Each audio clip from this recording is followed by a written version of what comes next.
histoire aujourd'hui, on va vous la raconter avec le Kamishibai, le petit théâtre d'images.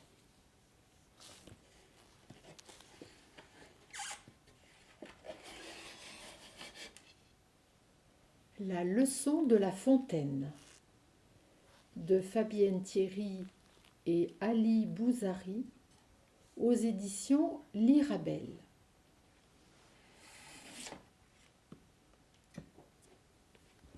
L'empereur, nommé aussi fils du ciel ou grand dragon, régnait sur la Chine.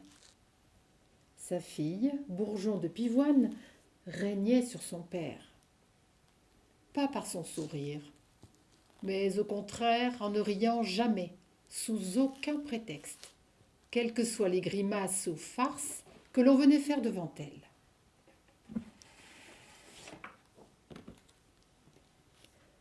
Pour la dérider, son père, l'empereur de Chine, se mettait en quatre.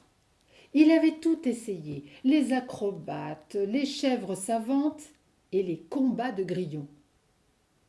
Mais devant ces spectacles insolites ou burlesques, Bourgeon de Pivoine ne desserrait pas les lèvres pour le plus petit sourire. Un jour, la princesse, en promenade dans l'un des nombreux jardins du palais impérial, tombe en arrêt devant une fontaine. L'eau s'écoule doucement d'une vasque dans l'autre, remonte en un jet joyeux vers le ciel, puis retombe avec un rire contagieux. Mais ce sont les bulles qui accompagnent ce rire de l'eau qui plaisent à la jeune fille. Elles sont transparentes et colorées de rose, vert, jaune, comme si chacune d'elles contenait un arc-en-ciel. Les servantes, qui sont témoins de ce moment étonnant, vont raconter à l'empereur cet effet prodigieux de la fontaine sur la princesse. Elles disent même que le visage de Bourgeon de Pivoine n'avait jamais été aussi proche du sourire.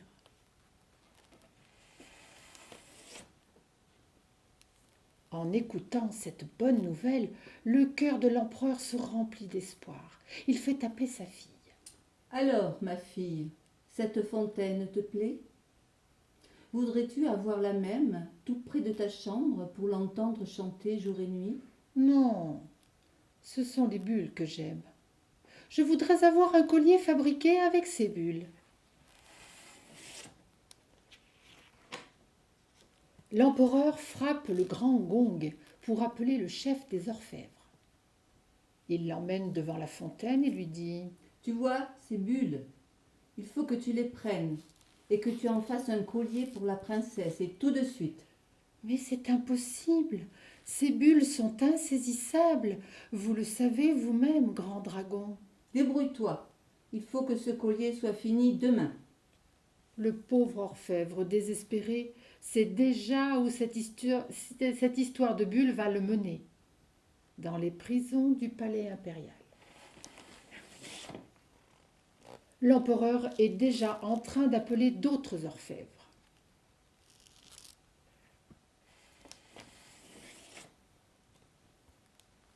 L'un d'eux contourne la difficulté en présentant un collier fait de perles transparentes. Mais quand la princesse le saisit, elle le trouve trop lourd. Rien à voir avec la légèreté des bulles de la fontaine. Un autre artisan n'hésite pas à tailler de gros diamants qui ressemblent à des gouttes d'eau.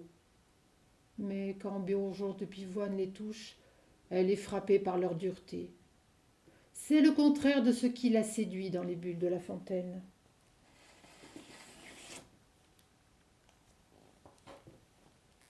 Au bout de quelques semaines, les prisons sont pleines d'orfèvres qui n'ont pas réussi à satisfaire la princesse. L'empereur sait bien que ce qu'il demande est impossible. Il propose à sa fille. Ne préférerais-tu pas que l'on écrive un poème ou une chanson sur les bulles de la fontaine? Non, c'est un collier que je veux, pour le sentir sur mon cou et le voir sous mes yeux. Plus aucun orfèvre ne se présente au palais.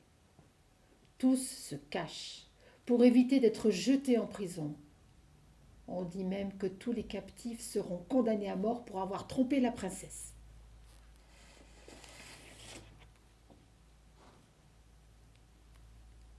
C'est alors que les gardes du palais impérial voient approcher un vieil homme aux pieds nus qui avance très lentement en explorant le sol du bout de son bâton. C'est un aveugle. Mais que vient-il faire en ces lieux?